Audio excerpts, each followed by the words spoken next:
The Lutherans, they're pretty chill, right? Well, which branch? Lutheran, I mean, their whole thing was about Martin Luther being decidedly not chill. And nailing 95 Theses. Didn't we decide? Wait, didn't we? Yeah. Was it us who came up with the biopic about Martin Luther called Nailed It? But it's who plays Martin Luther again? I can't remember what we said. I thought it was Owen Wilson with Luther. I thought it almost might have been the king. Oh, yeah. Vince Vaughn was somebody. Vince Vaughn was a king. Vince Vaughn was like some emperor. king. No, Yeah, Vince Vaughn was Pope. We can recast. Wes Anderson directs it, clearly. Obviously. Yeah. No, you know what? No. Fuck that. Fuck, what's her name? The one that did Poor Things. Emma Stone. Emma Stone? No, the As Martin director. Luther? Oh, There's not the Poor Things is a director. male Greek director. He should do Nailed It. His He next should movie do Nailed It. Yes. The Martin Luther 100%. story.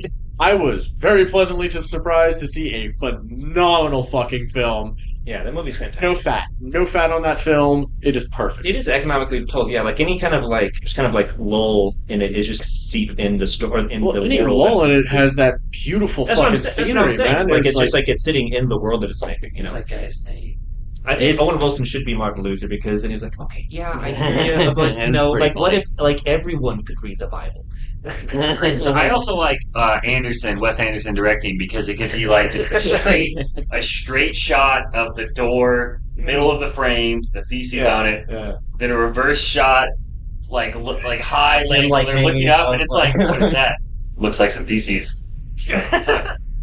And then nailed it. Cute, funny, like cute little music. Nailed it. Yeah, and then like just Got some Nailed vibraphones it. from Marcus Mothersburg in it. Yeah, obviously, it's all the font is like some sort of blocky, But like sans- Germanic. But no, super that's blocky yellow. my point. The other guy that did Poor Things, I swear to God, watching that movie, my thought process was, whoever the fuck did this watched Wes Anderson and said, You described it to me as Wes Anderson making a porno. yes, that was my takeaway. Was Wes good. Anderson makes a porno. So I saw that movie and My Private Idaho for the first time ever, and they're both kind of like thematically linked. They're both really tongue-in-cheek and like silly and funny about society and how it views sex. It was a good like double feature. That must have been a really fun movie to go into blind because Joe had talked to me. Joe really likes the novel it's based on, and Joe talked to me a lot about the book and the writer because this is a Scottish novelist who I really want to read now because apparently the dialogue is even more insane. Like Joe was disappointed in the movie, and like so like, look up the book. I might check it out. Are you just reading the plot summary?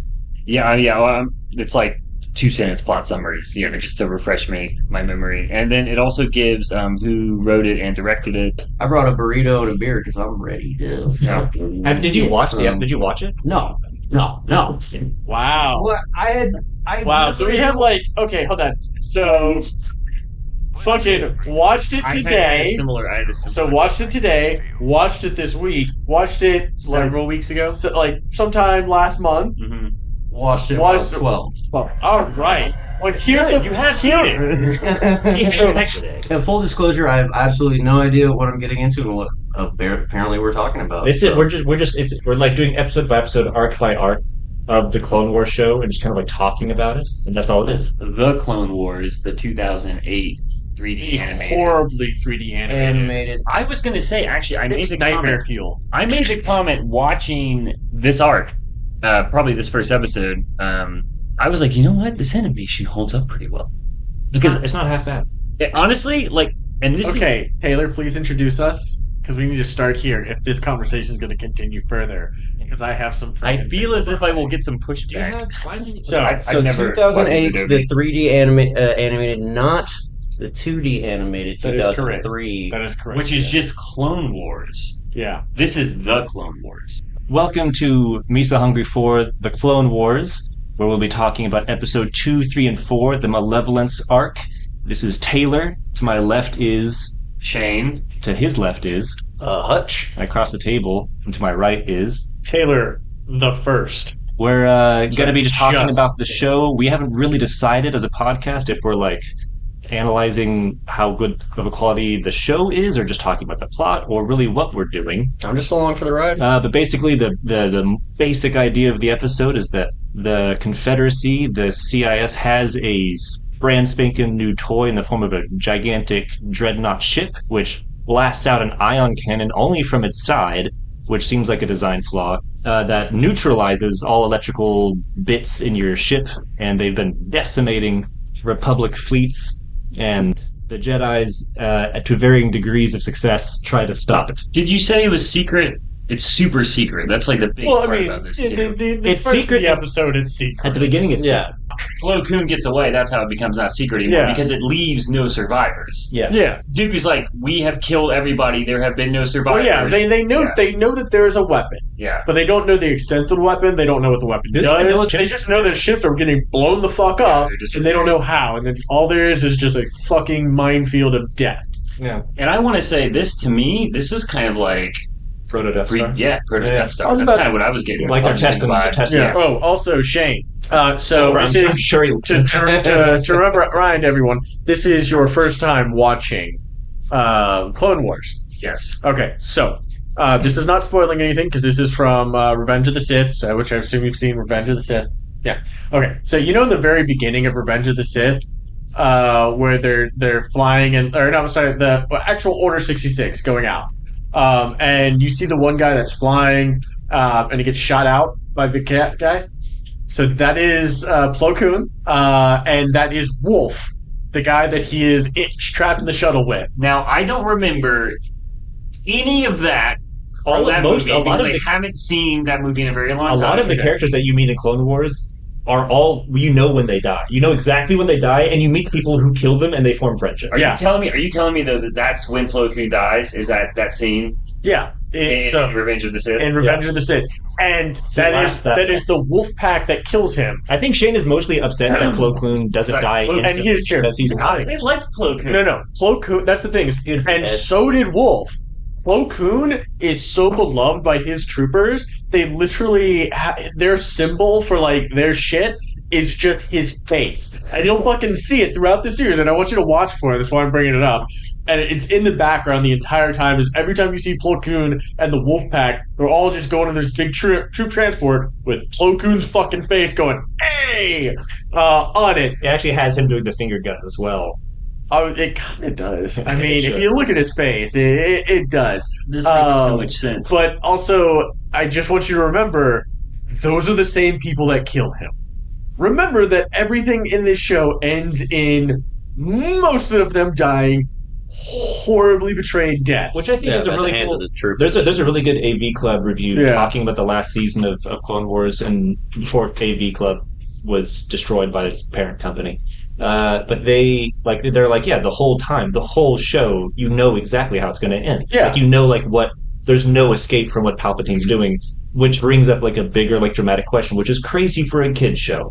Well, sorry, I was in that point so in the timeline of, this is between like episode 2 and 3. This is like Anakin just got his limbs cut off. Yes and no. But like, we don't exactly know what Palps is up to. Like, we know exactly what Palps is up to. In fact, in this arc, at one point, and it's a little subtle, and most of the kids watching it, you probably miss it. The third episode of the arc starts off with fucking Grievous running away, being shot at, getting fucked to shit. Destroy Malevolence. Destroy Malevolence. Thank you. Shane is our Wikipedia. I'm sorry. He's our Ask Jeeves. Ask Jeeves. Anyways, Grievous is fucked. His ship's blown the fuck to hell. He's just limping along, and the fucking Republic is just barreling down, blowing him to shit. And he calls Dooku, and Dooku comes up and is like, how's everything going? He's like, I'm fucked. And he's like, okay, yeah, well, be ready, because an important hostage is just going to pop up out of nowhere. Mm-hmm. And then you go smash cut to Padme going, oh yeah, no, we gotta go do this thing that fucking Palpatine told us to do. We're gonna go do a diplomatic mission over here. It's a great thing that Chancellor heard the rumor about that thing. Smash cut to stopping in the middle of a fucking battle. What? And of course, the person commanding the attack is Anakin. So, dude, this show, you watch Palpatine, and that was my favorite part about going through the show, is watching how Palpatine goes from I have emergency power to I am the fucking Emperor. Because, I mean, in the movies, it's like, boop, there it is. But they skip over, like, a good chunk of time where Palpatine is just building this shit. And you realize he's been building this shit for literally this show does years and years. Yeah. I will say that the show does that well, and it really does Anakin justice. Yeah, it does. I don't think he wanted power. I thought that them going after that ship was like Anakin's choice. Well, they were going after the ship, but it was Anakin's choice to go find Plo. Is it Plo? Well, he did that. He did that. Denying orders. I mean, or disobeying orders rather. Yeah. And he kind of admits to that, and he gets slightly in trouble for it. And he loses, men for it too, and he feels bad about it. No. He didn't lose men for that. So when he went to go see that, he just brought Ahsoka. But he lost men the second time when he went to the attack them. Because of the thing he pulled. No. It's directly related because he goes through. There's all those weird space whales. They barely escape. Okay. One of the guy's ships gets damaged, and then they go directly into fighting the Malevolence. You're not wrong. While they're fighting the Malevolence, the reason that guy dies is because of his ship getting injured in the shortcut. And then he takes out somebody else as he goes down. You're absolutely right. I'm not disagreeing on him taking the shortcut causes men to die. Yeah. I'm disagreeing him going to save Plo Koon had nothing to do with his men dying. Because he went to go save Plo Koon, they then went back to He wasn't supposed to go save Plo. No, he wasn't. Then they go back to the fleet, and then they all go, okay, fuck, we gotta blow this shit up. And then Anakin is 100% supposed to go like, alright, go fucking blow this shit up, Anakin. Right. We're gonna go the long way, you go the short way, try to cut them off. Yeah. Because they're gonna go fucking commit war crimes. Because he wasn't supposed to, I will say that he does give he gives the orders to do what he was told to do, and then pieces out to go save Plo Koon. So he's disobeying orders, but even then he is somewhat responsible in terms of he tells everyone what they need to do while he's gone. And that's what he was trying to teach Ahsoka. Because I mean, in that same arc, you had Ahsoka coming up and going, this is bullshit. Let's go fucking save Plo Koon. Let's go do this. Let's go do the right thing. And everyone's like, no, we're not saving one dude because they think he's dead. They were like, we're pretty sure he's dead, so don't fucking go. You will then die, and we're not losing all of you because we still have a war, and we need all of your fucking ships to go with this. And then he goes, okay, cool. And then he says, all the ships go over there. Me and her are gonna go do this thing. The shortcut is what gets him his men killed. That was Anakin's. Once again, I mean, one could argue that it's supposed to be Anakin's arrogance, but realistically, it's just Anakin forgetting how terrible everyone else is. I will say as Anakin could do everything, and I'm sorry, I have to make one more point. I'm just trying to rail in your yelling synopsis. Anakin doesn't stop until Ahsoka basically says, "Hey, you could do this." Yes. Yeah. They fucking can't. And Anakin goes, oh yes, they are mortal men, and decides to change course. But you're right. Please interrupt my yelling now. Today's screaming synopsis was brought to you by Taylor the First. In case you or Hutch didn't know what the plot is, you know it now, and it was yelled at you. Good. I feel aggressively informed. The first episode is Anakin and Ahsoka going to try to find Plo Koon, and at the same time Plo Koon's story with his clones that are left alive, potentially because of Plo Koon's not great ability as an admiral. What did he do wrong in that scenario?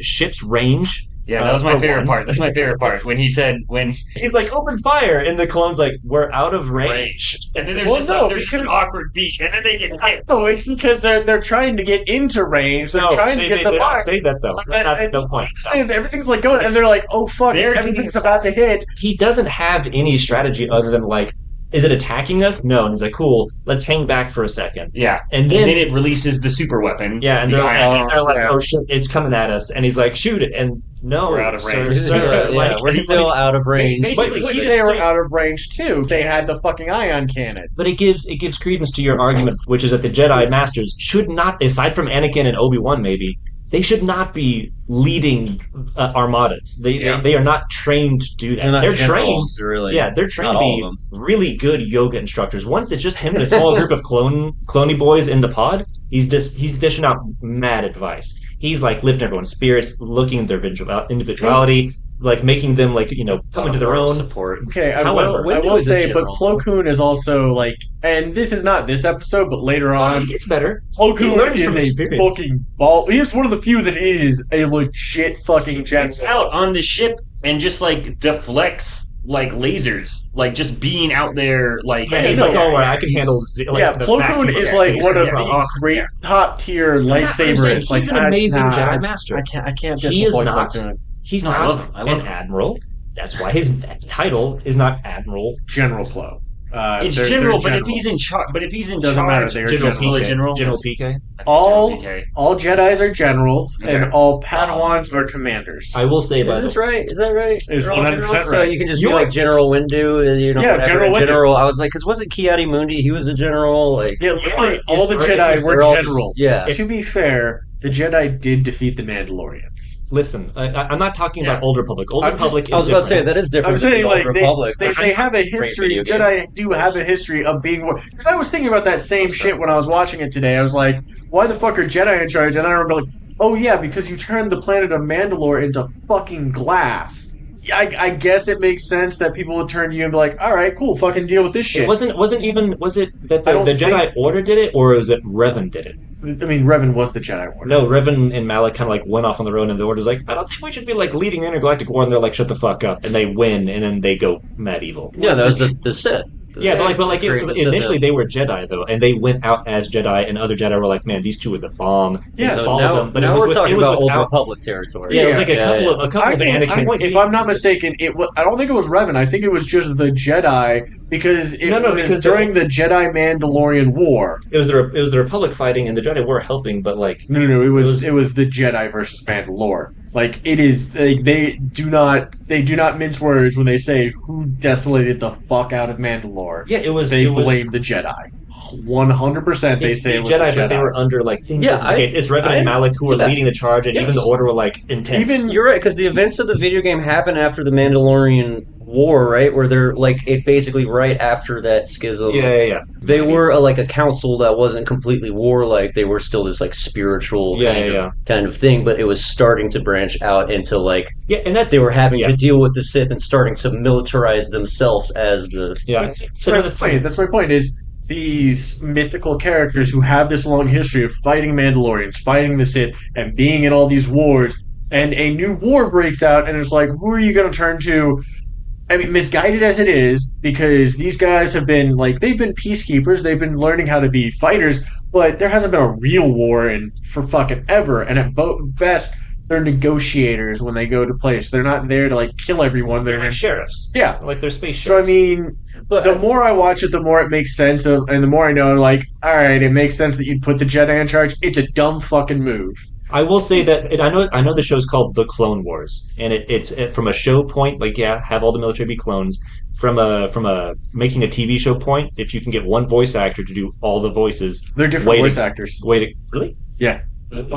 Some clones have, most of them have the same voice actor, but a few of them, I think like Rex and Cody. I know it's called The Clone Wars, but like there is one admiral who's not a clone. Like the whole fucking show. Like what was the infrastructure? No, the fucking Tarkin's in there at some point. Oh, there's a second human. Oh, great. There's two. My bad. That's what I'm saying. Like, what is the what did the Republic think was gonna happen? What was their they don't have any kind of military like before like any admirals that weren't clones from like the last 200 years. Even I know it's been I know it's been millennia since like the events of like the Knights of the Old Republic, but they still have one. No, they had that's the thing, militaries. no, they didn't have. I don't think the Republic had an army. Yes, they did. I think it was everyone else had an army. No, all no. the people had like your main armies. companion in Knights of the Old Republic is somebody from. I'm talking about the current Republic. That's what I'm saying. The current Republic, like, there's nothing. They got nothing. Yeah, because they didn't need anything, Of and course, everyone else had their own fucking armies, and then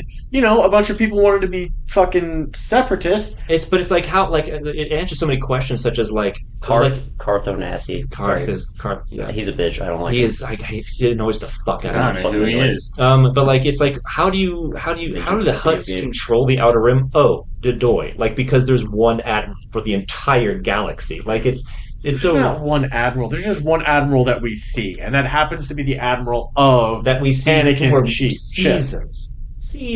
Yeah, I'm just saying. Space is big. It was a long time. It's a ago, void. too. Yeah, well, I'm just Pretty saying far there's away. a lot All of... right, thanks, guys. That was me so hungry for Clone Wars. Space is big. I feel we've hard. said everything that there is to be said. Space is big. It's hard. First. And space is big and hard, guys. As Douglas Adams said, space is a big place. I mean, really big. Did Douglas Adams say that? Yeah. Yeah, it's a Chinese guy. Yeah, then there we go. I mean, more to my point. It's hard to control a whole system. And much less a galaxy. I mean, he doesn't have a whole galaxy, but like, I don't know. I think to your point too, like, that's the one admiral we see, right? There are other admirals. Yeah, exactly. There's Taylor is being. Yeah, but I want to say that I think one of the reasons that these Jedi were given the role of general, partly, yeah, sure, they're past expertise in combat, winning wars, that's all great, but also, who are they commanding? Clones, right? I mean, idiot-proof armies. I think that's the idea.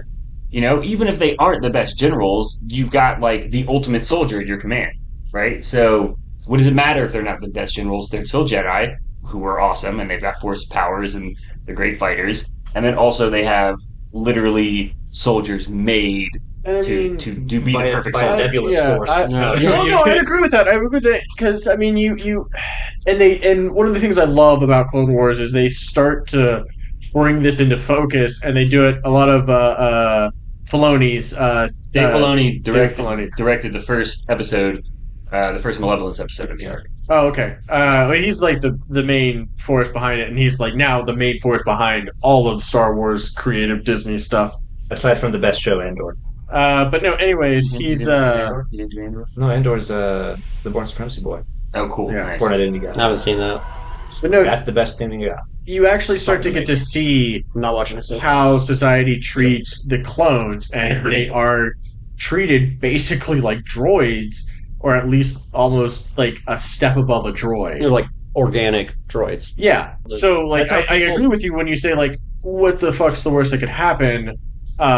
If they kill a bunch of clones, we'll just make some fucking more. Except for the fact that they're apparently They're like super Count expensive. Dooku does Yeah. get on Grievous for like just like slapping one of like the grunt droids, and Right. Dooku's like, motherfucker, those are expensive. You just like destroyed a Mustang. Grievous is always just Grievous doesn't give a shit. I wonder why. Dooku is the one that actually like has to sit through the council meeting of, wait, I'm sorry, why do we have to pay for more droids? Gotta sign Because a our tax. general decided to bitch slap the head off of one? Why the fuck would he do that? Oh, he got annoyed. Why are we employing this guy? They do show, and I will say that like I like how later on in this show they show. Sorry to be redundant. Later on in the series, they show like a bunch of separatist higher ups outside of the Malevolent, like Trade Federation and Banking Guild, who are like just evil caricatures. They show like the normal people who are like, oh yeah, the Republic sucks. Space wizards are controlling our destiny. This is corrupt and shitty. We should just rule ourselves. Okay, yeah, let's go with this coalition because it's a lot better. And then eventually they're like, oh wait, war crimes? What? But it takes them a while to get that information relayed to them because there's like this little bubble, which I like as showing like, it's kind of like a very good, there's a system, it's broken kind of thing. And for a kid show, again, it is crazy that like that's like a recurring theme of like it's just a broken system, broken systems all over the place. Even though you're going against something that's corrupt, doesn't mean you're good.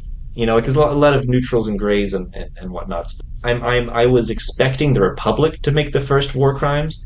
They definitely this Confederacy beats into the punch in that first episode. I was going to bring that up. Yeah. Episode 2, they boom, our first war crime of this show, ladies and gentlemen, is just massacre and fleeing wounded people, medical personnel, people who are clearly unable to fight They blow up the hospital. Yeah, they're trying to surrender, and people who are just medics, like. That's in episode 2, though, right? That's what I'm saying. Episode 2, boom, we got first war. Sorry. Episode 2 of the arc. It's episode 3. Yeah, episode 2 of the arc. Episode 1 of the arc, going around and assassinating wounded and like non-fighting. I mean, yeah, that's episode no, one. that's war crimes. That's episode war crimes. They should have been taking them as hostages, instead of like they're literally shooting fish in a barrel. We actually see them just for that first like episode joking about it while they're doing. Which okay, I want you to imagine that. They're this robot that sounds like this and has this chipper attitude, saying, "Let's gonna pop this can." Yeah. When the fucking robot says it's not as fun when they shoot back, is way too fucked up because it's just a metaphor for drone warfare. Like, god damn it! I will say this. I talked a lot about in the first episode how bad I felt for the droids because they were just getting slaughtered wholesale, and they are clearly living and Yoda seems to not care about that. They're sentient things that Yoda just slaughters. I lost a lot of that sympathy after seeing this episode because I'm like, holy shit, these droids. You're a bit more into Admiral Adama and they're like Connor's camp now. Yeah. Like, don't get me wrong, clones have a dark sense of humor, and they call them, the clankers and shit like that. Yeah. But it's more of an aggressive, like, we have seen some fucking shit kind of humor and aggression.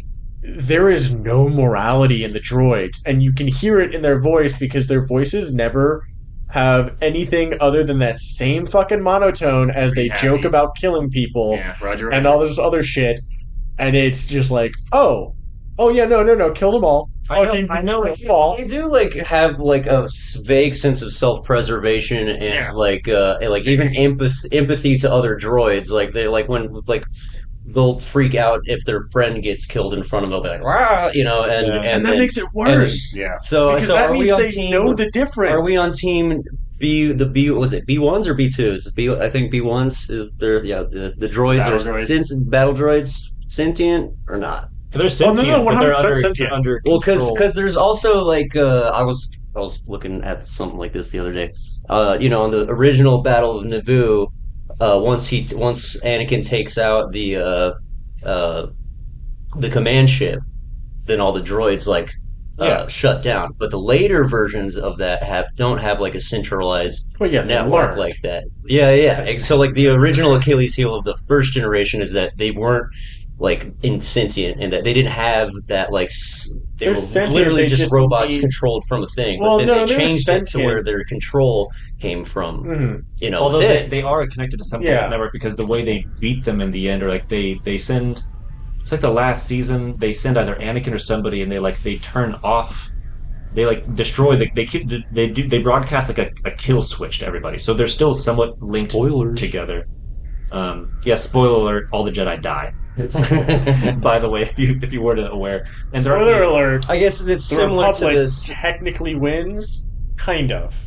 Well, yeah, because all the battle droids are effective, like literally disengaged at the before the establishment of the Empire, but just like the clones are kind of like just systematically eradicated, but they don't.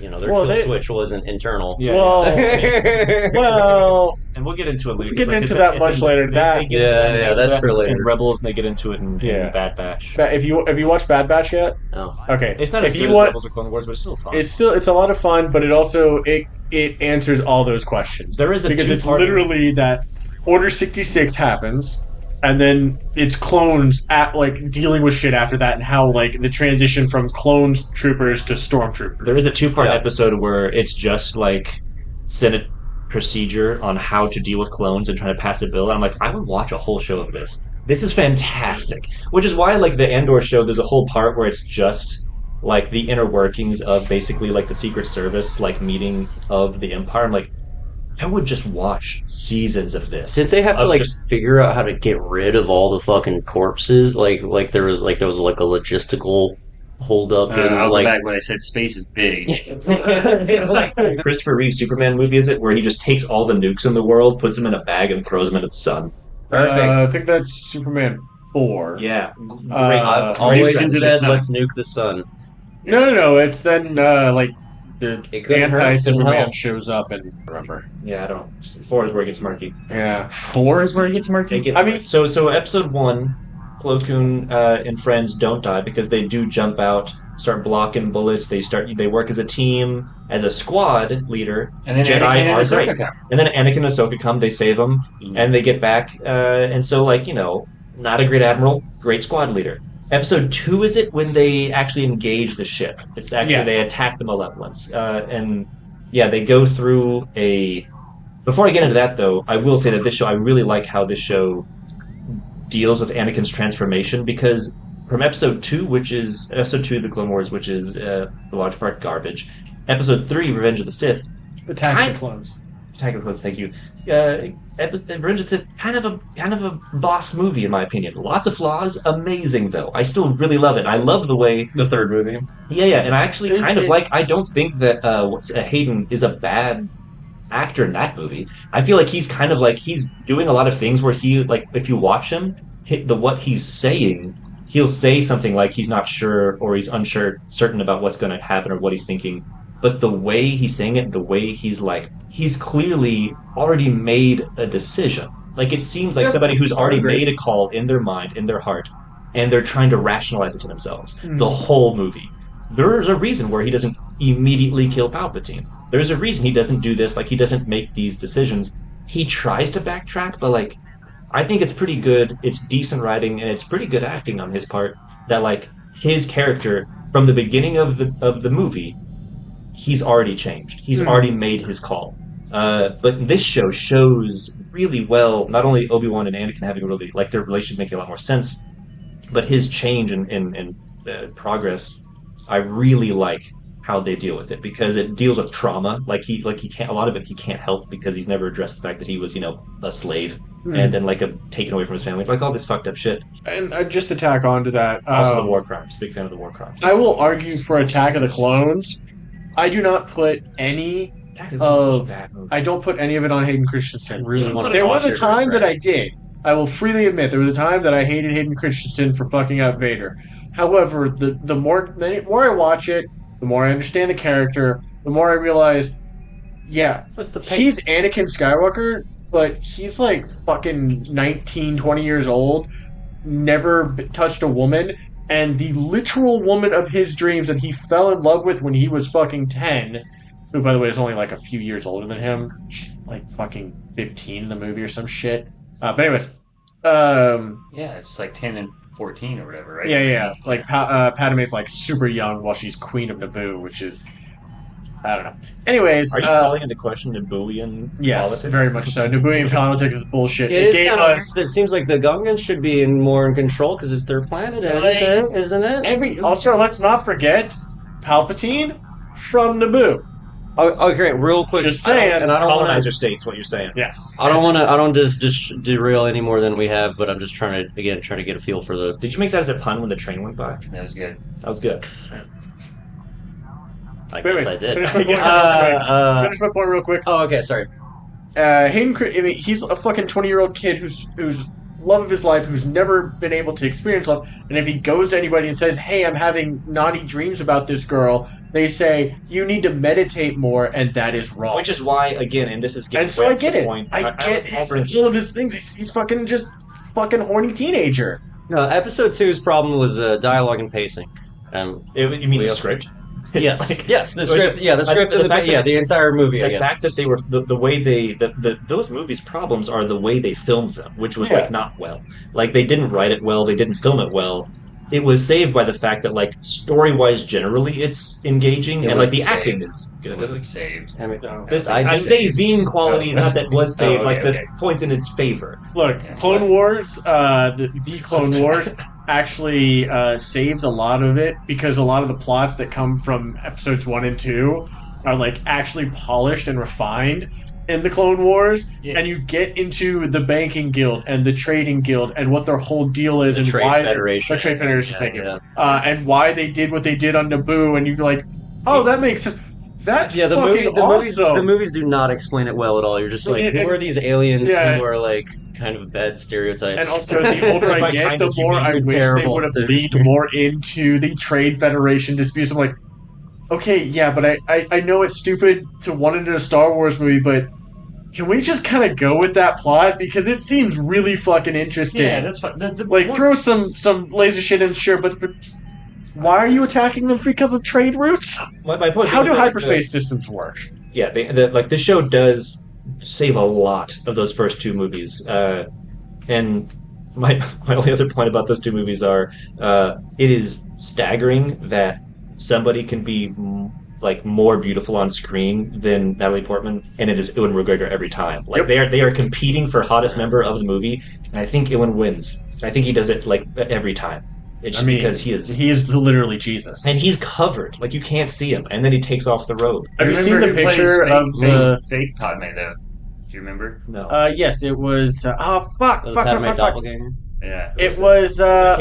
Yes, it was. Is it Ewan McGregor? Portman too? No. Oh my God, I know it. Fuck. I feel like he's on it. It's.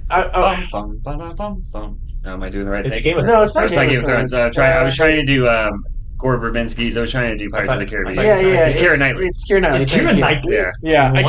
I know it was Keira Knightley, but I keep wanting to say it was Stranger Things. Oh, Millie Bobby Brown? Yes, Millie Bobby Brown. She was she would have been like 4. Yeah. No, maybe the adult in Stranger Things. The mom. Oh, yeah, but she would have been way too old. Yeah. I mean, she I see what you're saying. Yeah. That's who I know who it was, but I keep wanting to say someone by their age. But it's Keira Knightley. She's Keira Knightley. She's a kid princess. It took me many viewings to see it. That's Keira Knightley? That's Keira Knightley, yeah. First it makes a lot of sense. No. She's totally the fucking handmaid. She's like 17 in Pirates. Yeah, and she's like... Because her mom was there the whole time. Bad luck kind of shit. Yeah, her mom was... I will say that's really fun watching it again because you can actually you sit there and you watch like, oh, that's Natalie Portman, that's Keira Knightley, and then you see them switch, and then you see them switch again. You're like, oh, cool, they're switching back and forth. That's fucking cool. Keira Knightley was like 16 in Love Actually. To be fair, I was not. Wait, what? How obsessed with Keira Knightley? I'm just saying. I'm obsessed with Keira Knightley. I love. Do not mistake me. How obsessed are you? I'm happily married and love my wife, but goddamn, Keira Knightley is gorgeous. I'm just saying, I know. But good lord, you know her age at every single movie that you're just calling out. No. Like, that's kind of creepy. Did you have a countdown clock to when she turned 18? Nope, I learned all these things after. I mean, first off, I was like 14 when she was 14, I'm pretty sure, so I don't think So you're saying it was age appropriate?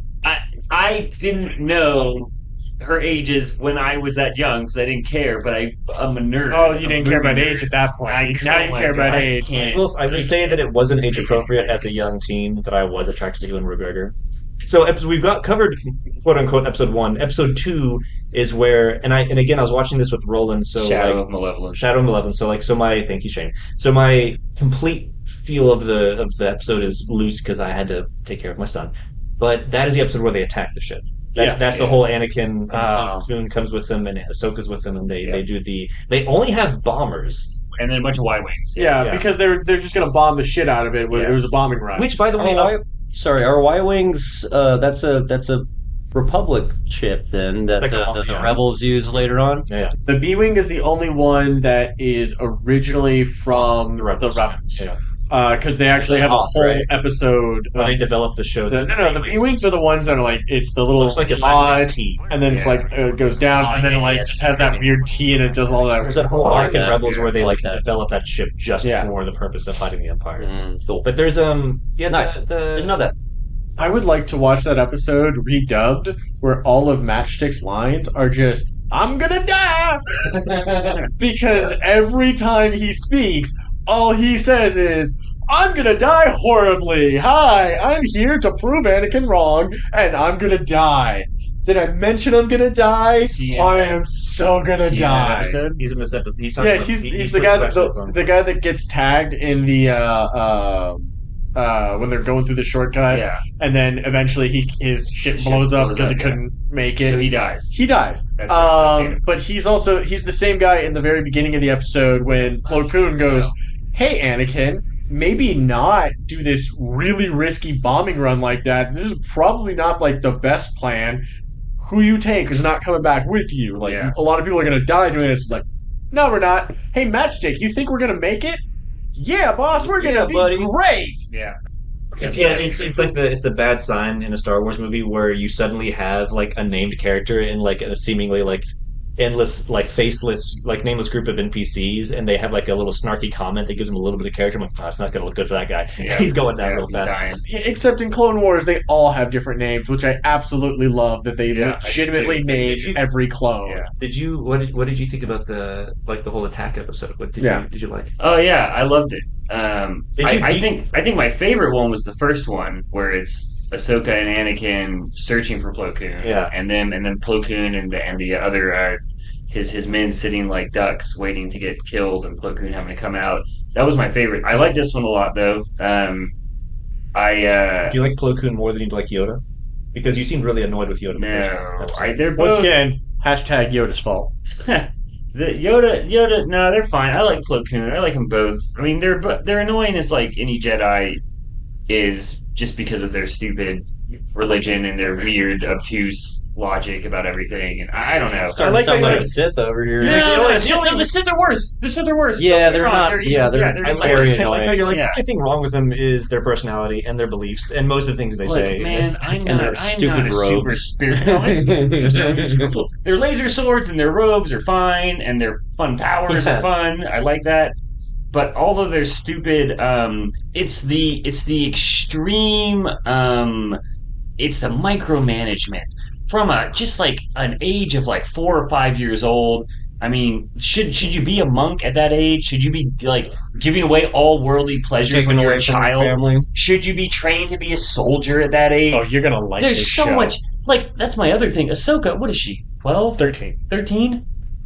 Why is she in war? Why is she in combat every single scene? Anakin is blowing up fucking entire battle stations when he's like a little fucking. But again, he's not. Qui-Gon did try to stop that. Yeah.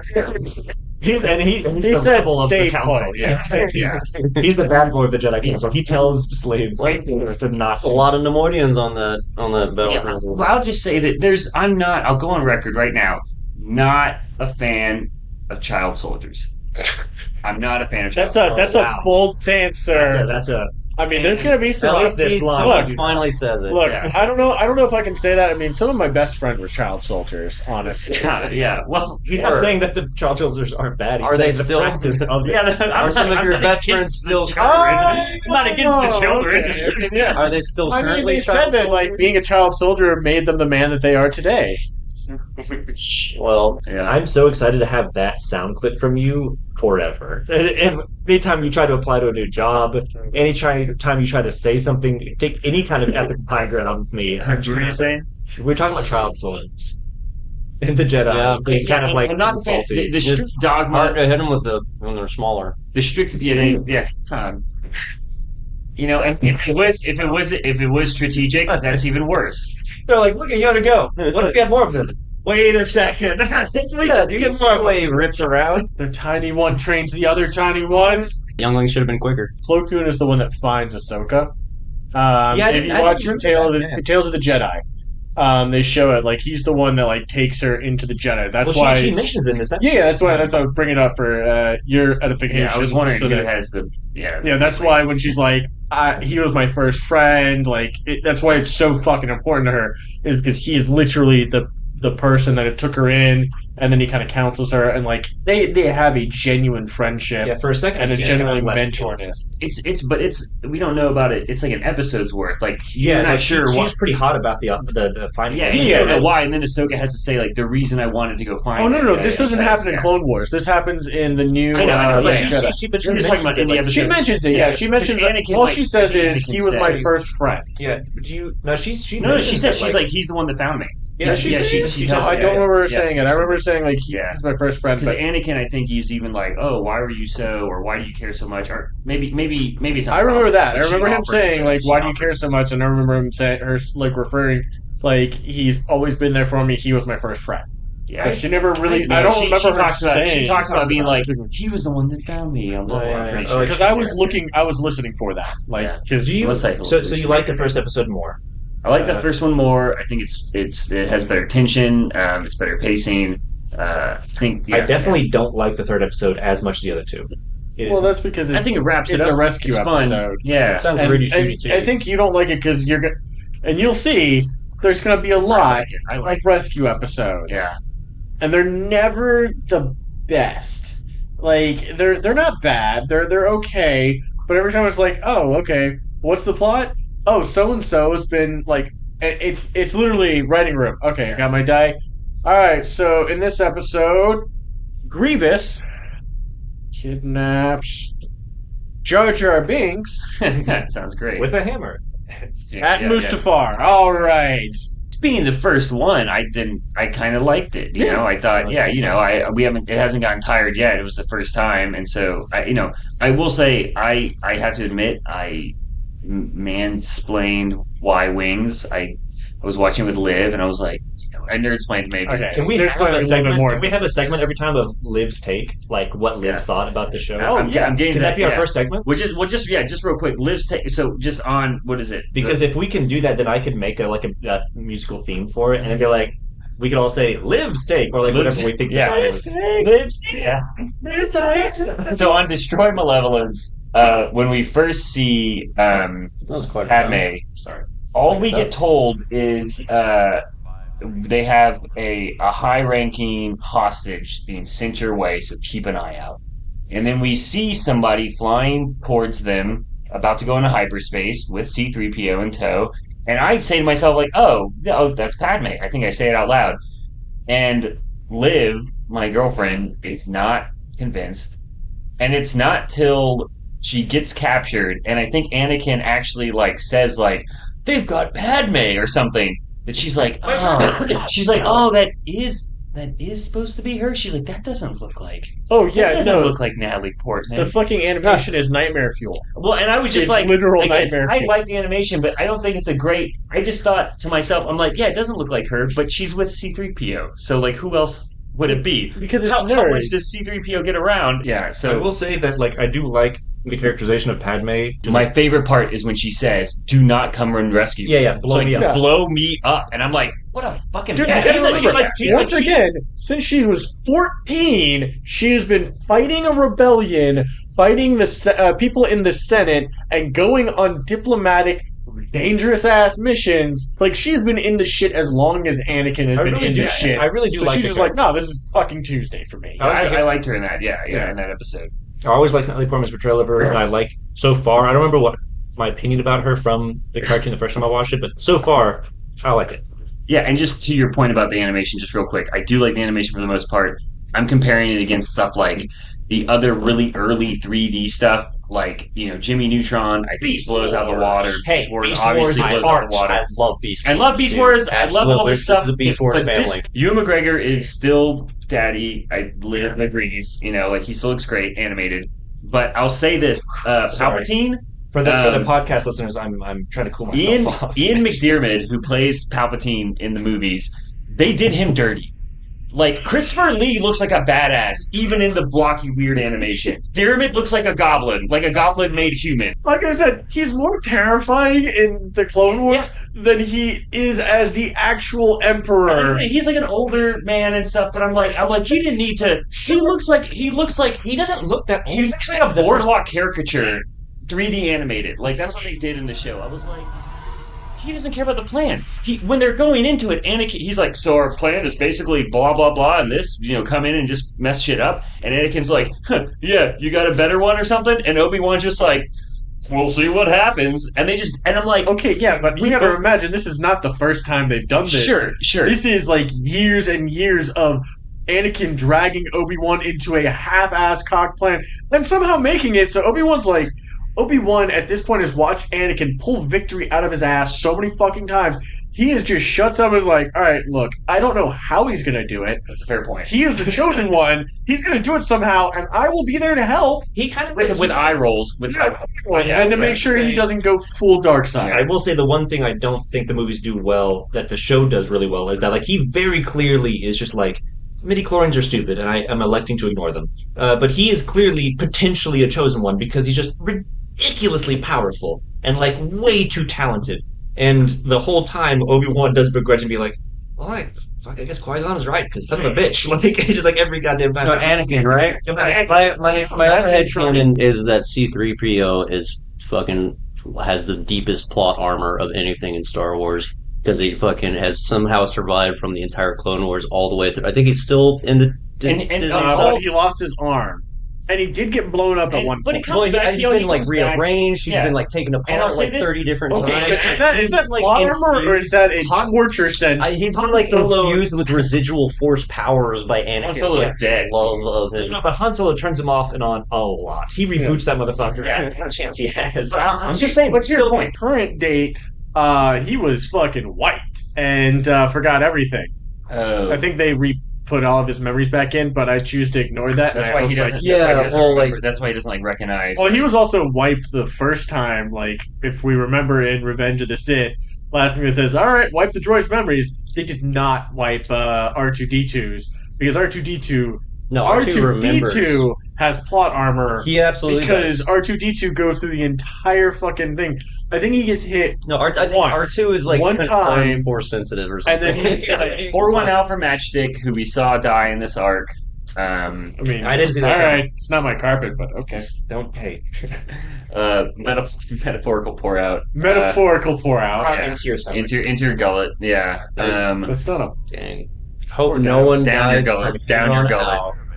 No, yeah, that's not going to be a plot point of too many clones dying or anything. We do need a What Did Liv Think segment, and we do need a war crime count. We need to become well versed in the Geneva Convention so that we can count them as they come. So I know at least one happened. Should we count like all war crimes as one, or should we count like each side war crimes? Like a global we keep a tally. Like do we do like, all right, well that's a war crime tally, that's a war crime tally, or do we go, all right, that's a separatist war crime, I feel like it would that's a be republic good war to, crime. like to have the global tally and then at the end break it down by category. There are two wins. There are two in this arc that I can think of readily. The first one we talked about being when Grievous was going to survivors and readily killing them, knowing that they were survivors and not taking them hostage.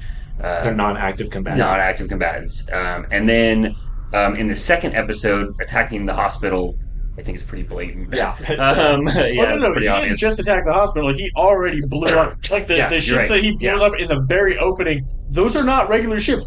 Those are like hospital. No, hospital transport. Those are wounded. For those, and then he follows them to a hospital, right? Yeah. For our modern early 21st century listeners, attacking hospitals is a war crime. Yes. Yeah. Just in case Benjamin Netanyahu is one of our listeners and he needs a refresher. He needs a refresher. Yeah. But a good call. Yeah, but then in the third, I would argue them chasing down the Malevolence and firing on it as it is escaping. I mean, I don't think that counts as I'll look that up. You're chasing my last Google search. a combatant. Question? It is still they're still firing back at you as they're chasing. It's not like they're completely indisposed. They still have here's the question: are they attacking a combatant or are they destroying enemy property and weapons? They're attacking a combatant and the Geneva Convention requires you. This is what Quora.com says, anyways. The Geneva Convention requires you not to attack anyone who clearly expresses an intention to surrender. Even then, you can attack them if they attempt to escape, which is what retreating soldiers are doing. You can or cannot. You can. Well, they're attacking retreating soldiers. Yeah, and that's fine. Yeah, and then they destroy the Malevolence.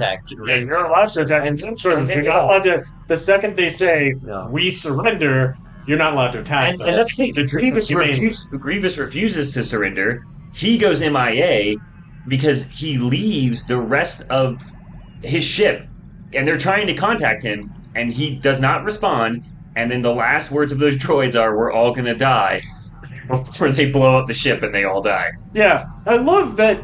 Okay, and this is one of the things I truly love about Grievous, and the fact that he is what a bastard. Literally the second, well, technically third if we're going into actual ranking, but like in separatist things, it goes Dooku, and then immediately under Dooku is fucking General Grievous, who is a bratty fucking child. Every time. He is the worst loser in existence because he just goes, "Fuck, I'm about to lose. Out this bitch." Okay, he's the Martian. And even then, Star Wars. In this one, I don't think he left because he was losing. I think he left because he just got annoyed with Dooku and said, "Fuck this shit, I'm out." Well, he literally cut off comms with Dooku. He was trying, and then he just cut off comms from Dooku, cut off comms from the rest of his ship, and just peaced out. He's "Fuck you, bitches, I'm out." I'm mispronouncing this. A person hors de combat is a person who is no longer participating in the hostilities by choice or circumstance. So somebody who is defenseless, unconscious, in a shipwreck, wounds, or sick, those count. According to Additional Protocol 1, immunity from attack is conditional on refraining from any hostile act or attempt to escape. So, blast the fleeing fuckers out of the sky. And they were, I think, shooting back as they were fleeing. But this is kind of... But the Confederacy definitely comes through with they're like clearly unable to attack us and they're just defenseless and we'll murder them. Don't worry though. you got to remember when we talk about war crimes, we're talking about the Geneva Convention, which is a Earth-based thing. Okay, What exists here? Okay, I was just looking at that, and I don't. There's no like Shane and I have discussed space convention. Shane and I have talked about this. My argument. Shane makes a good point. Is it ethical for us to judge a society which existed long time ago in a galaxy far, far away with our current day standards? Yeah, it's like judging the Mayans. However, they're just like the Mayans. The Jedi. In what way was that applicable at all to what I just said? Because it was long ago. I was about to say it was long ago. Thank you, Hutch. Yes. Boom, you got it. Yeah. But it wasn't. Same way. It was a long time he ago. He laughed like fuck because he knew what I was saying. You were the only one who didn't get it. No, I got it. Exactly like the Mayans. Well, my point being, this is a civilization which has lasted for millennia. Mm-hmm. The Republic lasted for so fucking long, to their credit, and they had a good record of things. It stands to reason that even from the old Republic, after they obliterated the Mandalorians, surely somebody in the Senate was like, I think that was going a bit too far. Maybe we should have some rules of war. Because they're ruling, I don't know. I'm just saying, but it's very probable that a multi-millennia spanning intergalactic civilization had rules of war. I think that's totally true, but also the separatists would have their own separate rules of war, and that maybe those different things they align in some ways, but then don't totally align. Everything's relative. And then separatists are like it's a non-agreement either way. Like even though they have their own internal rules of engagement, like once the rubber meets the road and shit gets like real nitty gritty, everything goes on out on the window on both sides, and you end up slaughtering the retreating. Well, okay, I get that, but my point being is that it's fine for us to judge them by the Geneva Convention because surely they have a probably far more advanced version. They should know better. They should know better. They should 100%. So I have two counterpoints to that. Let me first say that if you mention the Mayans again, I swear to God. I 100% want to judge them by the Geneva Convention because it's fun. Yes, but that's the only reason. That's the main argument. I agree to it 100%. However, can we all in favor? Two things. One, let's remember that this is a world where the Mandalorian Wars happened, and Mandalorians still fucking exist, and they have no such thing as war crimes. It is, can we fucking kill them? Oh yes, we can. So there's a reason why they were obliterated. There was. But not a monolith, and Mandalorians have factions and believe different things too. So I just want to say I don't want to be stereotypical. Oh my god, dude! Mandalorian podcast. Mandalorian is like a spectrum. I've watched enough of that of those 2.5 seasons of that show. You haven't watched Rebels, where it actually all of that is set up in fucking Rebels. But I got Mom's Mandalorian. Can't yell at him anymore for not watching Clone Wars because he not only is he watching Clone Wars now, he agreed to meet us once a week to talk about. Okay, and you're right. He's going beyond the call. Anyway, second point. So they attacked a hospital, which we view as a hospital because we are human beings and we value life. Are you saying it might be a military? Theoretically, you think there were tunnels in that spaceport? No. God damn it. What I'm saying is, you'll see multiple times in the Clone Wars where they attack factories and they blow up repair bays and all that shit. Yeah. Which is technically like a robot hospital. And clones are a created thing, and they are being fixed and healed by the clone. So killing the droid factory and what do they do it in 3? Is it? Yeah. It's like going into an orphanage and just. It's like thinking more like a hospital or a medical thing for droids, and they're throwing in the war. Yeah, that's what I'm saying. So, it's going to go kill infant droids. It really boils down to what you view as human life in that aspect. Yeah. So do you view? I know we view clone life as life. I know Jedis view clone life as life, but even the Senate doesn't necessarily view clone life as life. So why the fuck would a bunch of robot separatists view clones' life as life? And they're not.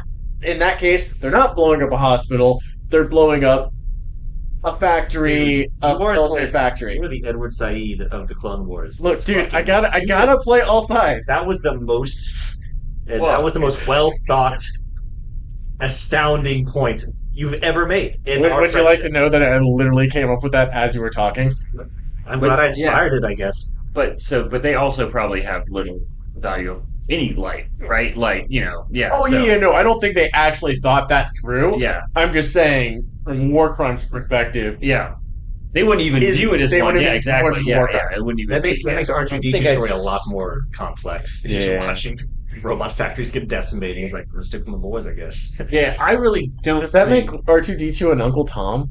No, it makes him a classmate. Jeez, whoa. I think I guess C-3PO the Uncle Tom. Yeah. Like, as soon, okay, and because I recently watched the 77 New Hope, as soon, like, anytime C-3PO changes hands, he's immediately servile to whatever he changes hands. Even when he goes to the Empire, he's just like, oh, you want me to do this shit for you, buddy, Darth Vader or whoever? Like, he doesn't give a shit. He's immediately willing to sell out. And then as soon as they leave, Vader is his first owner, so, But shouldn't he be wiped? Shouldn't he have, like, forgotten at that point? R2-D2 knows at this point. But, like, C-3PO is just... Either he's in the dark, or he's, like, forcing himself to be in the dark. And then as soon as it's just them, and, like, Leia and Luke and everything, he's like, oh, now I'm back with these guys, and, like, that Empire sucks. But, like, if it was ever just him and some stormtroopers... I bet he would sell. Like, we don't see a scene really with them. I know he would. I know he wouldn't sell out. Oh, I don't know. I think because I remember there are episodes in Clone Wars where shit like that happens. And I mean, would he do anything about it? No. Would he give up about anybody? No, he wouldn't be like, oh, here's where everyone is. But he would definitely for sure be like, oh. He would be Spider-Man. He'd be Spider-Man standing in the doorway being like, not my problem, as the murder of Uncle Ben runs by. No. He would be like, oh no, Uncle Ben's gonna get shot. Because, I mean, realistically, there is nothing that he can do. He is a fucking protocol droid. His entire job in programming is to stand there and translate people. I will say you underestimate the power of being a sassy bitch. Yeah. Oh, no. I've never seen him really translate that much either. He doesn't. He translates in Jabba and R2. He always translates R2. Yeah, he translates a bunch of stuff, especially in Clone Wars. Luke and Anakin know R2. Yeah, but not everybody knows. He rattles off. I think he rattles off. He does say how many languages he knows. We're supposed to take him at face value for that, I guess. C-3PO is racist towards Jawas. So you think episode 1 best, episode 2, which one do you like better, 2 or 3? Because I didn't like 3 was boring to me, but then again I was really distracted by it. I honestly think it goes, for me, I like the first one the best, third is the second best, and I own, even if it's a ham-fisted rescue episode, I still enjoyed it. I didn't know, as a first-time watcher, I didn't know that they were just going to start throwing Padme in there and stuff. I get giddy every time I see a character I recognize. So it's like I'm happy with it. Yeah.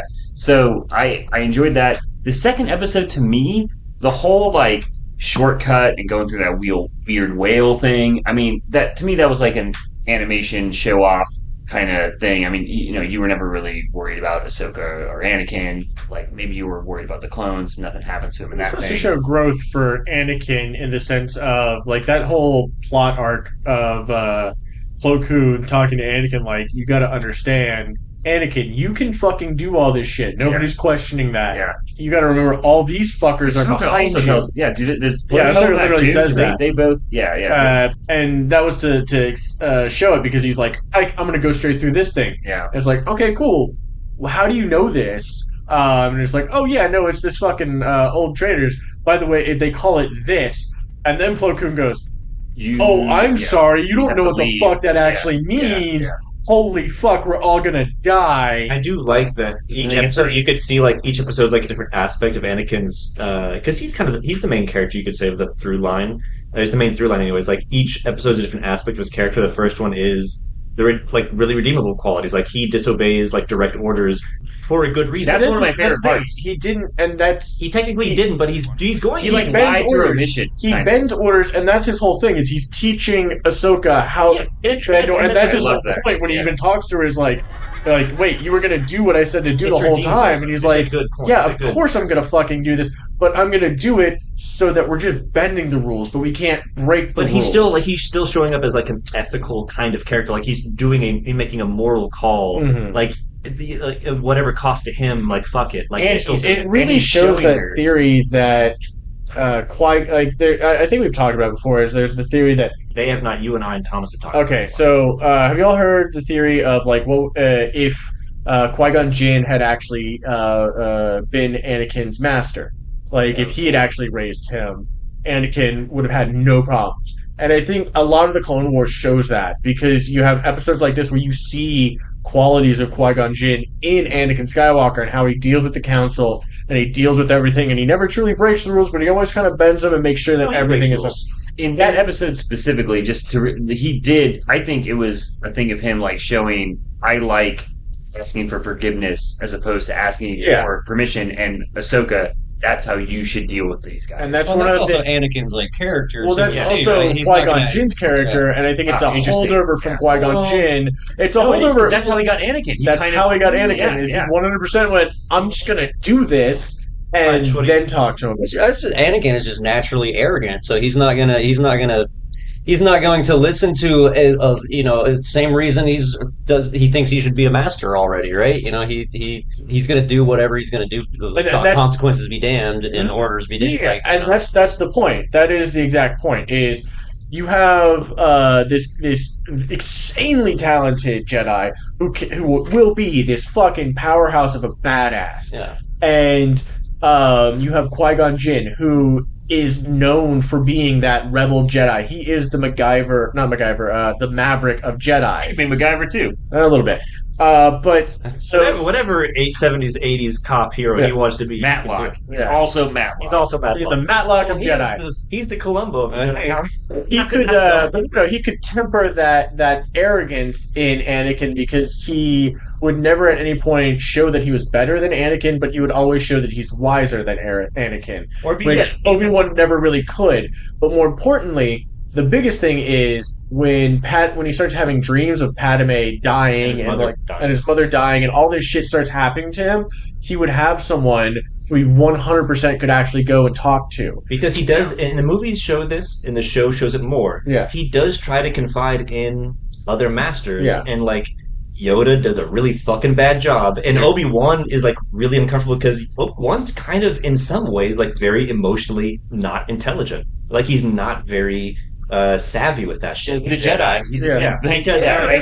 For as amazing as Obi-Wan Kenobi is like ethically like awesome, and like he always makes like usually like the really good call. He's the best Jedi in my opinion. He still has flaws, and one of them is he's not a good counselor. And so like Qui-Gon Jinn, if you imagine Anakin be like, I'm having dreams of like my mom dying over and over again, which he does tell Obi-Wan, I think, but Obi-Wan's like, just don't think about it. Qui-Gon would probably been like, can you imagine? Like he'd be like, well, let's talk about it. Do you think that's a problem?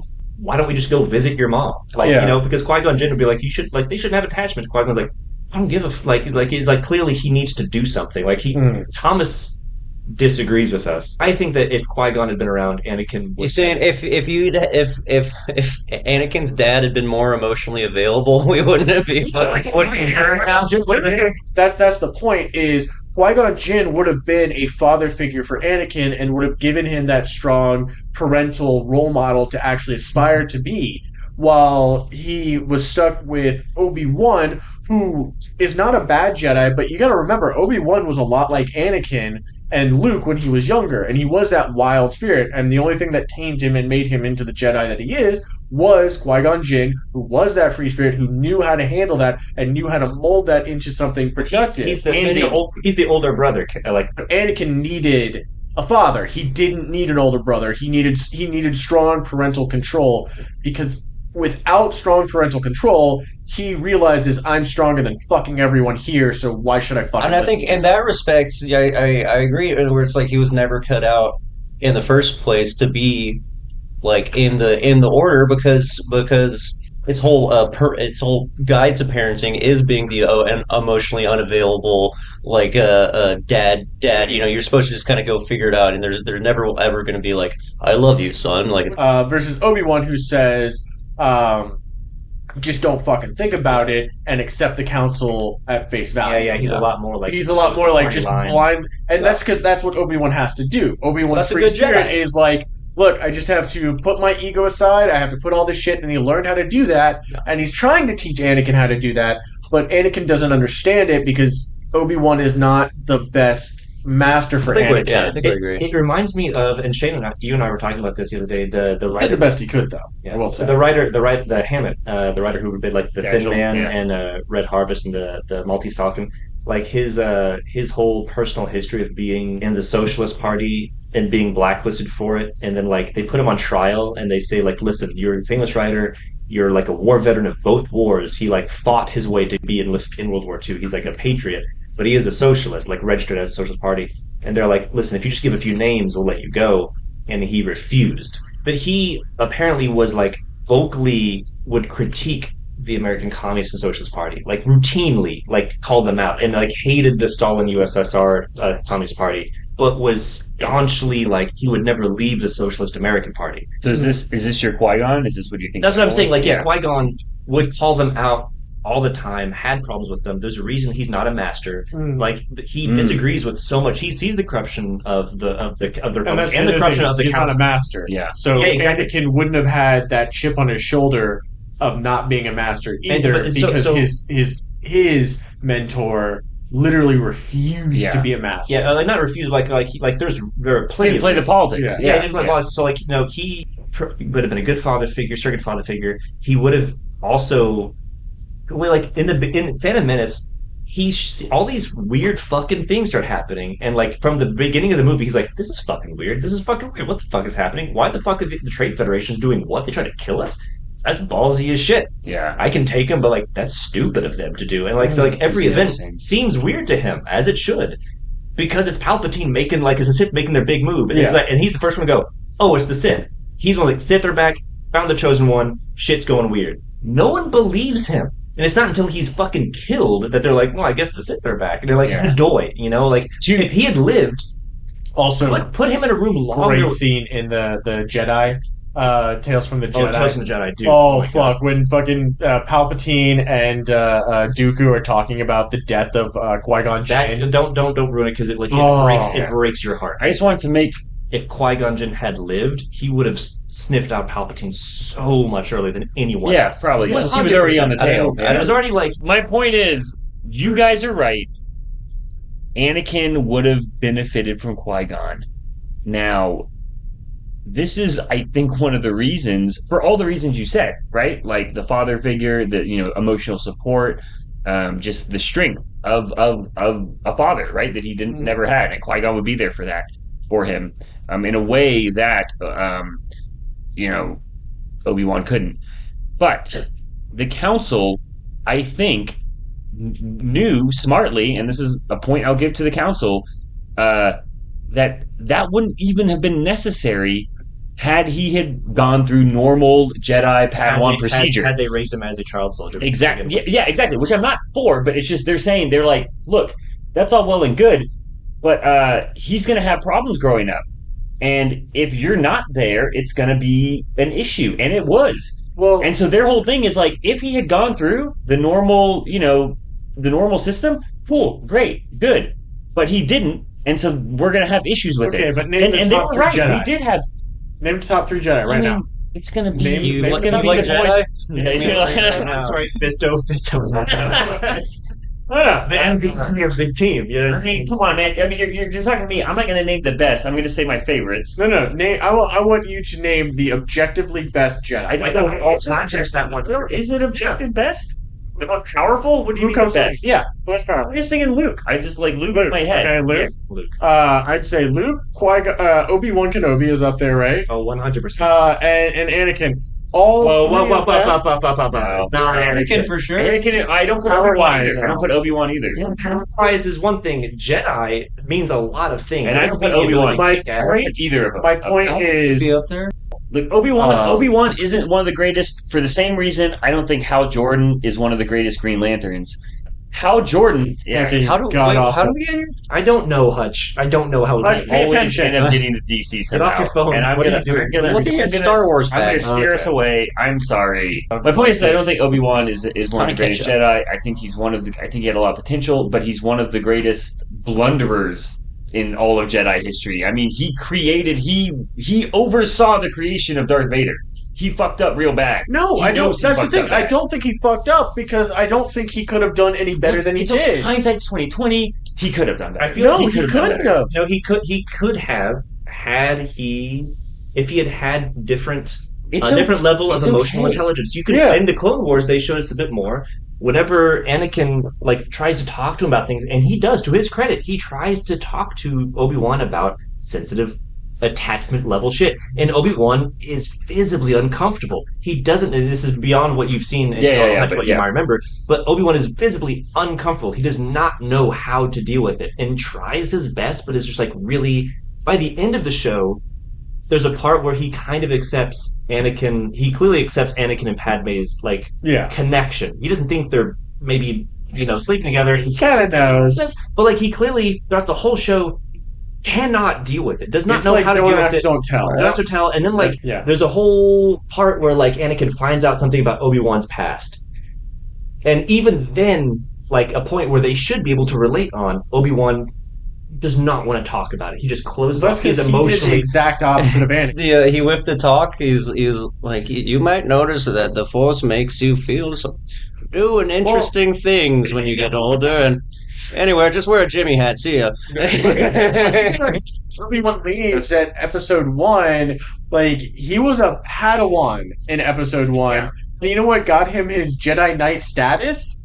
Ace of the Sith. Fucking killing a Sith because not just killing a Sith, rage killing a Sith. He is pretty furious. That is the best thing of the whole. 100% rage kills Darth Maul. Sounds like he shouldn't. And then becomes a Jedi, and then gets a 10-year-old child who has zero Jedi training and is 100 slave 10-year-old child. 100% in charge of this child's production, which it's a bad move. He's maybe 10 years younger or older. He is not much older. It was a bad move. It was a bad move by the council. He's still young enough to do that. He's too close. He is good. He's too close to it. It should have been something Obi-Wan's That's what I'm saying. He couldn't do it. That new Jedi kid, you got him sitting off with Clune or something. He's with Fisto. Why are you sitting out with him? Yeah. Maybe if he had gone with Fisto, it would have been different. But okay, Obi-Wan should have been. Comment. Qui-Gon would have potentially made Anakin a better person. Fisto would have crushed it. Fisto would have showed him the light, the right way to go. No, Fisto would have shown him how to get stabbed like a bitch right out the gate. The Fisto in the movie clearly has gone through some emotional things in Episode 3. My Fisto in the Clone Wars animated series, the season series. What happened where he's just Palpatine had time to tackle, pull out his sword, tackle some more, and then do a fucking what's the M. Bison move? The tornado, psycho tornado bullshit. Yeah, listen. Okay, I want you to picture yourself as a Jedi, not like any kind of different Jedi. You. I quit. But you who's no, I fucking quit. I'm not going to be a handler. Remember? I know. But imagine that for some reason you're a Jedi. Think of yourself. The moment the Clone War ends, I'm putting in my 2 weeks. I'm done with this shit. I'm almost done.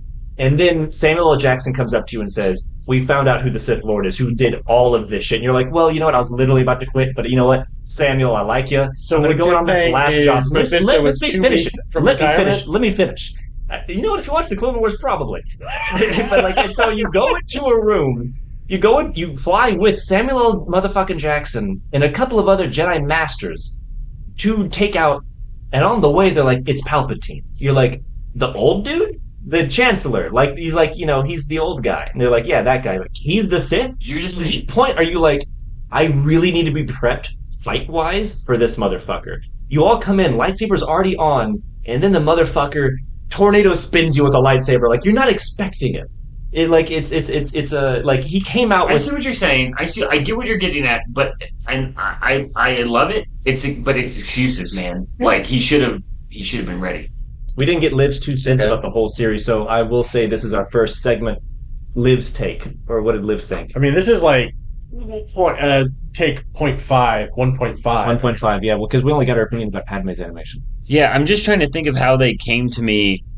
If I can just list it how I remember them coming to me.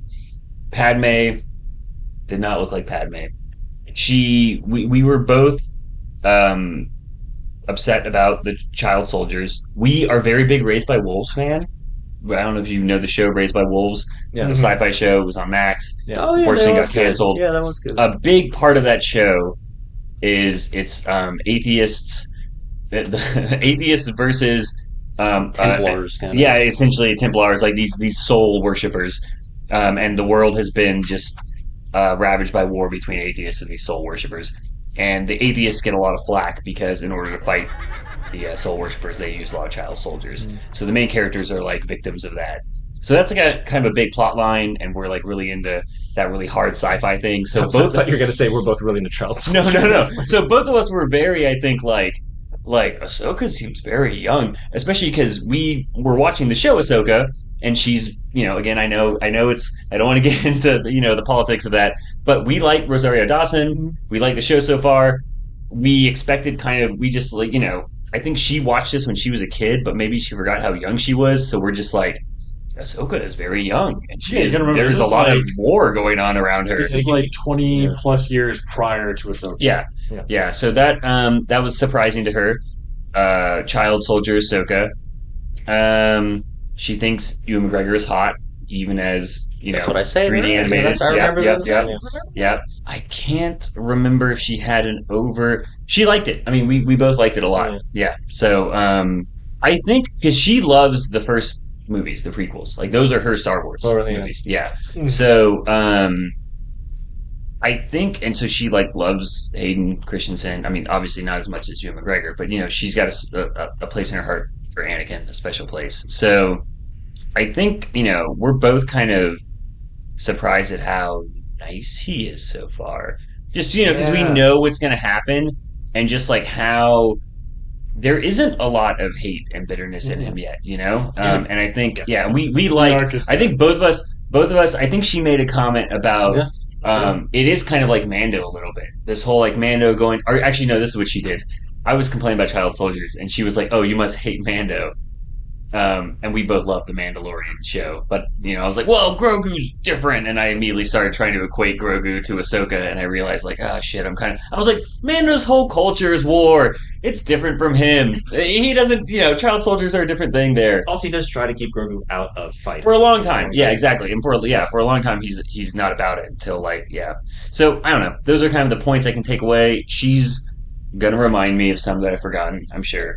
But I will She's welcome, but I was going to say. I also think it's funny that you just relay her thoughts about the show. Yeah, well, I'll let her know that she's welcome, and I'll let her know that she needs to start. We tried to do a drinking game. Not a drinking game, because we weren't drinking, we were day watching. We tried to do admit to day drinking, it's fine. We weren't day drinking. We tried to do like a smoking game. We tried to do we were going to take that's a mistake. A hit for these certain rules. Doesn't matter what the rules are. That was a mistake. And it started off very bad because one of the rules. I watched High as a Kite. One of the rules game out of it. One of the rules we made was I was like, all right, every time they refer to like a Jedi as a master, and she was like, that's not gonna work. And I'm like, well, let's just see what happens. And like literally every other line is like Master Yoda, Master Plo Koon, Master this, Master that. I'm just like, oh wow, one fucking conversation. Terrible idea. Master. Oh, Master. We had to abandon Anakin as Master at least 20 times. Talk to him as Master when we had to abandon that pretty quickly. Plo Koon doesn't talk to him as Master. Roger. Ahsoka calls him Master because he is her master. He's not a master, but he is Ahsoka's But they call Plo Koon calls. One other rule though that we did follow because it was fun. Anytime a droid saves the day, and and I will say in those especially the first 4 episodes, just so we watched that first one in the first arc. I think there are more droids fucking up the day than there are saving, but R2-D2 does do, I think, a little, maybe he does some maneuver, I think, when they're all like, it's with Ahsoka and Anakin. He plots the course. Yeah, he plots the course. There is a big mess up though, where they forget to turn off the medical droid. You guys remember that? Yeah. What a ball drop! Oh my god, how embarrassing! Once again, I've watched these shows a million times, but I forget things, and I'm like, I remember the droid, and I remember the scene. I remember is him walking in. Is everything okay? Hey guys, you need anything? Oh fuck! alive right now? You're not. And then I'm going down to the kitchen. and everyone goes, "Well, we're fucked." Yeah. And then he's like, "Do you need help? No, go fucking help the wounded." Okay. I remember that scene. I do not remember them showing him beforehand, just to give everyone a chance of going, "Oh, by the way, they forgot about him." I literally, because I was watching the episode and I'm like, I saw the medical droid and I thought it was gonna be a plot hole when they were like, "Oh, we have to turn off R2 or whatever. We got to turn off the droids." Like, "Oh, turn off the droids." And I remember as the episode's going, like, they forgot about the medical droids. I bet that's never gonna come up. Yeah. What a like, all right, good job, writers. And then later, like a minute later, and I'm like, "Oh, holy shit, this is awesome." I'm like, yeah, they did fuck up. Yeah, because as soon as the medical droid came on, it was like, "Do you need assistance?" or whatever he said. I was just like, "Did you mean to sleep?" In summation, so like last time we kind of did this, like, what's your rating for the arc in terms of like story, in terms of like a Star Wars story, in terms of like just like a kids show, like what would your rating be? What would you give it, Shane? Yeah, Do you think it succeeded in some circumstances, failed in others? Yeah, if I'm gonna like play, Roger Ebert on this, I can't remember how we viewed the first episode. I enjoyed this arc. It seems to be growing into itself as a show. I'm impressed with the level of quote unquote filmmaking, with the way that the shots are framed and the way the stories are told. I think it's all done pretty well. And that's all, yeah, despite it being a kid show, maybe even like, not despite, but like in spite of it being a kid show. I mean, like, I think that they're actually using a lot of these like kind of kid tropes to their advantage, and I think it's making it like really delightful. And especially because, I know there was a 2003 version. This is obviously before the influx of just like Star Wars content that we have today, right? So like this is kind of like one of maybe the first really well-funded shows that's just straight for children, because we kind of talked about this last time. The Star Wars movies were arguably for adult nerds. I know a lot of kids liked them, but like adult nerds went to see those movies, they followed it, they were passionate about it, and this was actually for like the kids of those nerds. And I think it's like it does that kind of thing that there's not a lot of cuss words and stuff. It's just on network television, but it kind of does that thing where it's like flirting between an adult thing and a kid thing in some ways. Kind of like what Shrek did, and that was kind of the thing back then. All those aughts animated things they were kind of aiming towards a kid audience, but also trying to. That was a 90s thing, though. They got that from fucking like Animaniacs and but I would say like and all Shrek came out in like 2002 or whatever. Like Freakazoid, Animaniacs came out in the 90s, and they had a finger choke. I just think exactly. I think that they were trying to do something. They're like they put enough money into it. It's got it's got good voice acting. It's got recognizable characters. They're like, okay, the parents will like this, and then also the kids are going to like it too. And this is I just want to bring this up. It's kind of goes back to what we talked about in the beginning, how we all talked about how we know how this is going to go down. We know what happens to these characters. A lot of times we've seen them die. The adults do, right? We do watching in hindsight. The audience for that show didn't know those characters were going to die. They didn't know what was going to happen, because even if they had seen the movies, they might not be connecting it, Like, to them, they're just watching a fun Star Wars show. Hutch, what were your 2 cents about the episode? What do you think? Sounds like I give it sounds like I'm gonna have to get a Disney Plus subscription out of. I feel like there's other properties that I need to catch up on, like The Mandalorian and what's the one with an A? Andor. Andor is so good.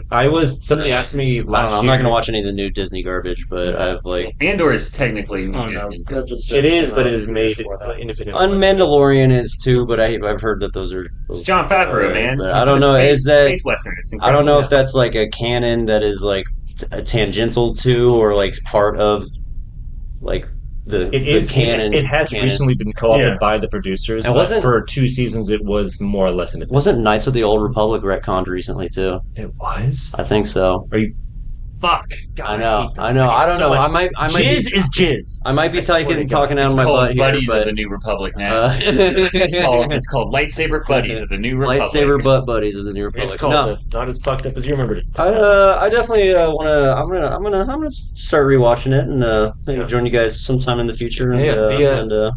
What was your review of Taylor screaming about the plot? What was your? I feel it was informative. I disassociated a little bit out of 12. That's a good score. 12 is fine. Taylor, what was your grade? I mean, it's honestly mediocre, only because I know what comes later. It's still very much, and I kind of joked about it, especially like with Matchstick, where he just keeps saying every word out of his mouth, and it was like his sole purpose was to be friendly, fun, and then die horribly, and it's just like me. The writing is okay right now, and it gets a lot better in season 2. It's annoying at times, especially with the animation, and it's very, very. It is geared 100% towards kids, versus later in. Well, yeah, and that's what I'm saying. It's not. There's no insult to it. It is 100% a kid show. It's not a smart. It's not as smart a kid show as it later on becomes. Sure. It's just right in the first few seasons. It seems, and even in this episode, it's an okay kid show, but it's definitely a kid show. Versus season 2 and on, where it becomes a show. Even Next Gen took 3 seasons to. Taylor. Oh yeah. What was your thought and rating of the show? Bizarre billion 5. If I was going to give it, if I was going to give it a B, if I was going to give it an AV Club rating, the AV Club of yesteryear, the before times, I would say I'd give it a B+ overall. Or if we were giving it a Taylor Brown rating? Yeah, that's what I'm saying. Rotten Tomatoes. I like the AV Club. I'd say B+. I would say episode by episode, the third episode of the arc was the least interesting to me. I liked Padme, but it was boring as fuck to me. Yep. I liked that they showed, like, so early on in the series, they're like, we're going to tackle Anakin's character. We're going to go into, like, why he's, like, flawed. I'd say overall it's like a B+. You know what? I'll give it a B. I'm going to give it a solid B because of that third episode. I was semi-distracted by my 2.5-year-old son being adorable. But even he was clearly like he was not. Well, we got her corner. What was Eno's corner? Roland's take. Eno's take was he liked it. He was actually when he was really young, he would sit through a whole Clone Wars episode because he loved it because of like flashing lights and colors. Yeah. Unless when he got to a certain age, when he was a bit more cognizant, any show that didn't have good music, he didn't give a shit about it. Like from like 1 until 2. So he is your child. He is my son. He really would not care. This is why he likes the Batman animated series, because the music is amazing, Danny Elfman theme and the universal music, and then the animation is so bizarre and like disparate from, or like, off the beaten path from normal Japanese studios probably. But he's really into it. There are a lot of cartoons he doesn't give a shit about. He doesn't watch them. Clone Wars, he's finally kind of watched it with me. I'm just proud of my son. He just kind of prefers to play with toys and hang out, which I'm really all for. So we've honestly cut back on mourning and like keeping cartoons. All right, this is Misa Hungry for the Clone Wars. Taylor, Shane, Hutch, and Taylor the First. Check out our what might exist at the time, our other podcasts, Star Wars Beta Squad and Max Rebo's Intergalactic Freeform Jizz Band. Those are D&D podcasts. What's a Jizz Band? I'm so glad you asked. I don't think Star Wars has a Jizz anymore. I think it's Jazz or something. That's Jizz? It's Jizz. Jizz is bait. Jizz. Jizz will always That's be Jizz. bait. That's bait. Cue Tom Hardy. Tom Hardy saying, yeah. All right. God. Cue outro. Yeah, Godspeed, Spider-Man.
Misa hungry.